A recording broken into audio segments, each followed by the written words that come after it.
Nghe là ông nó bụi lên chơi nhăn như cậu đôi gặp hết em nhà môn chén này mà tỏ ra nè nhau thì bụi lên xiêm hàm bằng sen để mình gặp hồi mình nè rồi bây giờ qua môn thì bụi cục lấy mình nè rồi đã sạc không như rồi bây giờ rồi cục lấy để chu nên có được không may nhìn nè cục mà lần xiêm gặp một giờ bụi giảm nó đây nè rồi bây giờ nhau thì để rồi như nhau cục mình nhung vào mà nè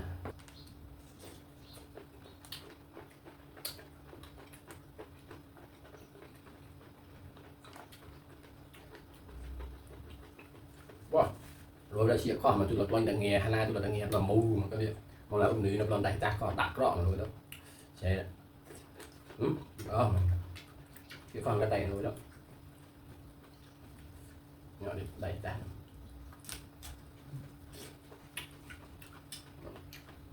rồi bây giờ một tạo đồ thứ một tạo thì luôn trên tàu nó giảm mấy cái bơm nó quẹt ăn mệt khô khơi mà ăn mệt khô là mà chứ con qua rồi đó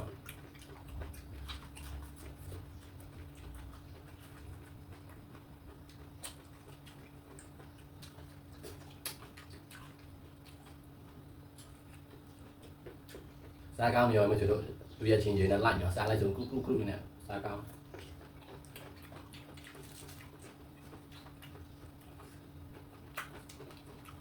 cái xa cao mới chịu được lấy đâu ra gì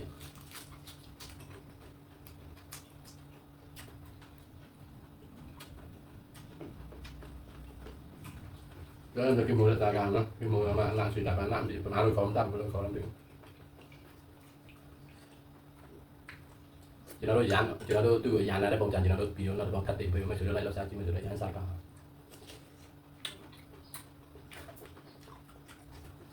ตัวใช้เนี่ยไปกี่โมงได้ ซาก้าไม่สุดเราขอแล้วขอมันดึงไม่สุดเลยเราใช้จี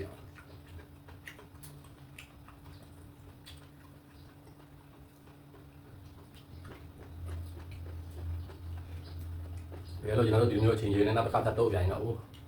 นับดียาวไปตลอดไม่สุดหลายดูซาจังมา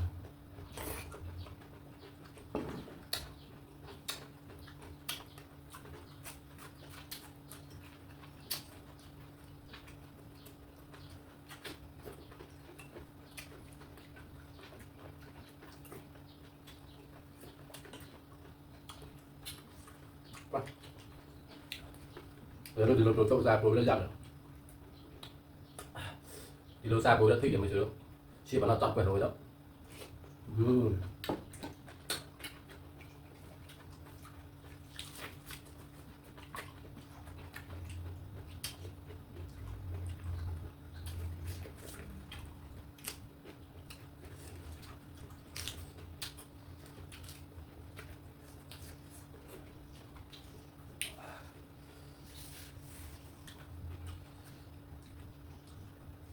thì nó chi này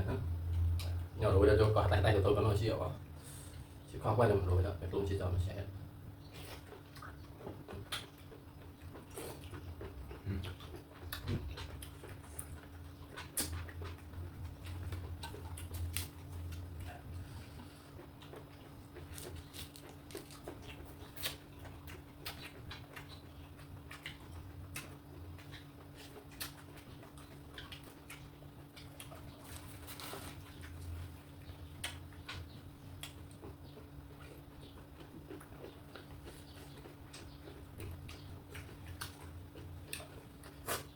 Sẵn nhìn thấy đi xịu thì mà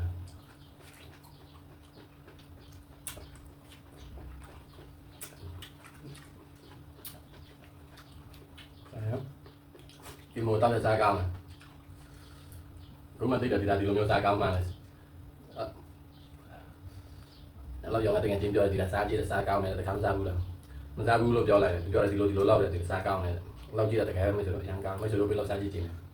đấy là một nhà nó thì phải kilo mà tại nhà cho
số thì đại ta vào khoan